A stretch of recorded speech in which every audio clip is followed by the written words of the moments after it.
आज का हमारा डीप डाइव है 2025 के जियोपॉलिटिकल लैंडस्केप पर। हमारे स्रोत बताते हैं कि ये साल था महाविखंडन का। हम 3 बड़े बदलावों पर फोकस करेंगे।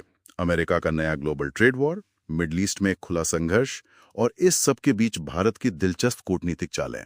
बिल्कुल, महाविखंडन एकदम सही शब्द है। ये वो साल था जब शीत युद्ध के बाद जो एक व्यवस्था बनी थी उसकी नींव सच में हिल गई। ऐसा लगा जैसे सब देश अपने अपने रास्ते पर निकल पड़े। हाँ, हर कोई अपने लिए एक नई राह तलाश रहा था। तो चलिए अमेरिका से शुरू करते हैं। जनवरी 2025 में डोनाल्ड ट्रंप की वापसी और उसके साथ ही यूनिवर्सल बेसलाइन टैरिफ लागू हुआ। और जो आंकड़े हैं वो मतलब हैरान करने वाले हैं। अमेरिका की औसत टैरिफ दर रातों रात 2.5% से बढ़कर लगभग 27% हो गई। 27%, एक सदी में सबसे ज्यादा। हाँ, और मजे की बात यह है कि ये सिर्फ चीन के लिए नहीं था। अच्छा, इसकी चपेट में भारत, यूरोपियन यूनियन, यहाँ तक कि कनाडा जैसे सहयोगी भी आए। तो यहाँ से कहानी और दिलचस्प हो जाती है। चीन ने इसका जवाब वैसे नहीं दिया जैसा सब सोच रहे थे। बिल्कुल नहीं। उन्होंने टैरिफ का जवाब टैरिफ से नहीं दिया, उन्होंने अपनी सबसे बड़ी ताकत का इस्तेमाल किया। Rare earth's. एग्जैक्टली, दुर्लभ मृदा तत्व।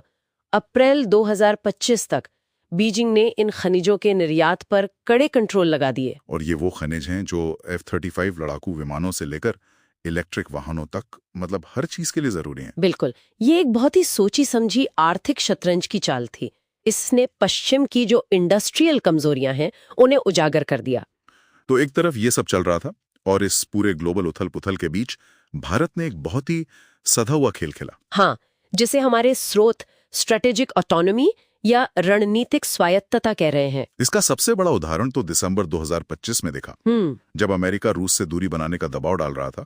तो राष्ट्रपति व्लादिमीर पुतिन नई दिल्ली का दौरा करते हैं और प्रधानमंत्री मोदी के साथ उनकी मुलाकात ने दुनिया को एक बहुत साफ संदेश दिया। तो एक तरफ रूस के साथ ऊर्जा सुरक्षा और वो नेशनल करेंसी में ट्रेड के समझौते हो रहे थे। जी हाँ। और उसी वक्त दूसरी तरफ भारत, ब्रिटेन और यूरोपियन यूनियन के साथ फ्री ट्रेड एग्रीमेंट्स पर भी बातचीत तेज कर रहा था। तो मतलब किसी एक गुट में शामिल नहीं होना, बिल्कुल, अपने हितों को सबसे ऊपर रखना और दोनों तरफ के रास्ते खुले रखना।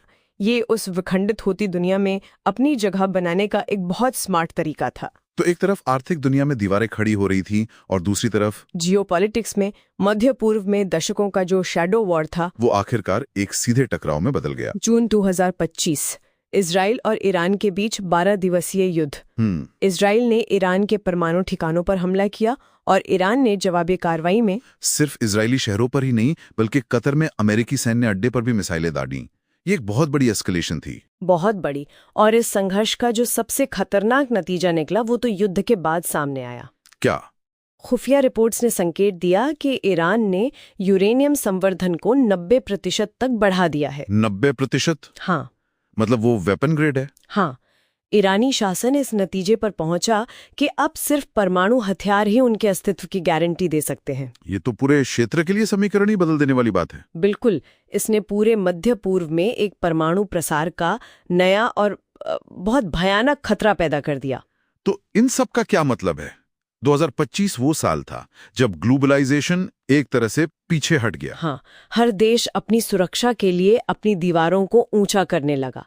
व्यापार, टेक्नोलॉजी, सुरक्षा, सब कुछ खंडित हो गया। और ये हमें एक बहुत जरूरी सवाल पर लाता है। दरअसल हमारे स्रोतों में एक कॉन्सेप्ट का जिक्र है, सॉवरेन एआई। अच्छा, मतलब हर देश अपना डेटा और कंप्यूटिंग इंफ्रास्ट्रक्चर अपनी सीमाओं के भीतर रखना चाहता है। सीमाओं से कंट्रोल होगा। ये एक विचार है जिस पर आगे सोचने की जरूरत है।